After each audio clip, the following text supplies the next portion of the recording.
when we look at this and say AI, there's this interesting Gartner study that came out, I believe, just earlier last year, saying that one of the number one barriers of AI implementation is the ability to quantify or define value.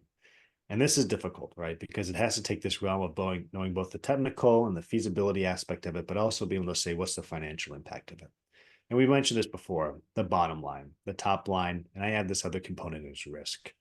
This type of aspect is if when you're doing type of a value analysis, having this impact analysis saying, look, here's what we're doing to the bottom line. Here's what we're doing to the top line, detailing it out, having the hypothetical, creating this value hypothesis to say, what would it mean if we were to change this?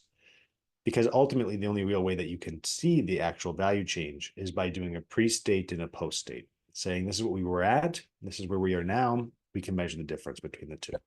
One component that you want to have here is risk, right? Include this with everything. Say, what is the risk of us doing this, right? Because it's one of these aspects when you're creating this AI strategy is you need to be upfront about this. There could be a negative brand exposure, right? We talk about that with training data, right? With biases, decreasing the servage outages, right? What exactly are we going to be doing? How is this going to be helping it? Is there a risk associated with doing this? Can we do something that is going to mitigate our risk, right? To either the business or internally with this tool implementation, right? So there's multiple aspects and avenues when you look at this risk component. One creational tip I want to give you for this value creation is don't really get caught up in model performance. Focus on the end goal, right? Can you make a sustained and material impact on the strategic imperatives, right? And this is the type of stuff that goes back to the training, the implementation, human intuition, and understanding your business. Because if you understand and model, right, and we do a lot of predictive modeling, when you look at something that's providing some type of even machine learning prediction and it's on binary classification, and you're talking about something that's giving you a Shapley value, what is the probability of this going to occur? It requires the user to make a judgment to say, look, we have like a 85% likelihood that this is going to occur. Here's the metrics. Let me dive into it. Let me ask more questions, right? Let me break down the whys. So this is that component when we talk about is your model in some cases may never get deployed because in some cases you can't have a model that's only 99.9% accurate because that 0.1% failure rate, that risk component is billions, right? And that component's going to come.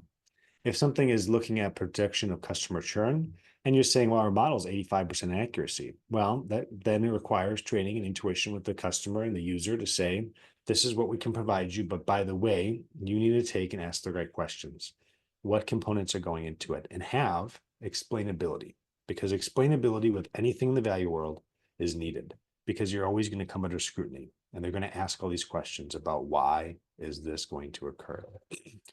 When we talk about the quantification of business value, this is a good little high level, these little 5 pillars, right? This is something that I would say, if you could have this in the value framework, this will help you greatly.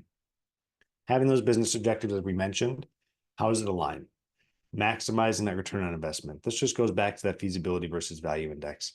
Which one's the biggest payout, but also the most feasible, right? Within the realm of your conversation. This sets up that timeline, right? Where are you going with it? Next one is risk management, right? Talking about what is going to happen if we do this. What's the likelihood of different things occurring? Resource allocation.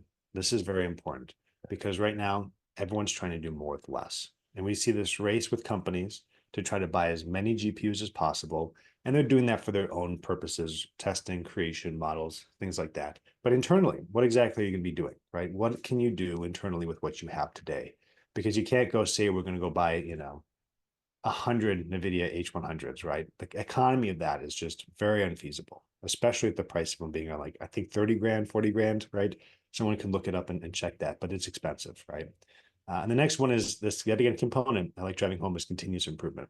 Once as you do something, it's never done, right? There's constant reiterations. Technology is changing so quickly that you have to say, look, our model is 85% accurate. And we were constantly working on it. There's new factors, new data that we're collecting, new methods to do something, new technology that's been produced that we can now integrate it and get that 85% accuracy up to 90% accuracy in that model and help increase this level of use, right? But yet again, this continuous improvement requires the whole cycle to start over again with the business objectives, the value, the risk management, the resource allocation.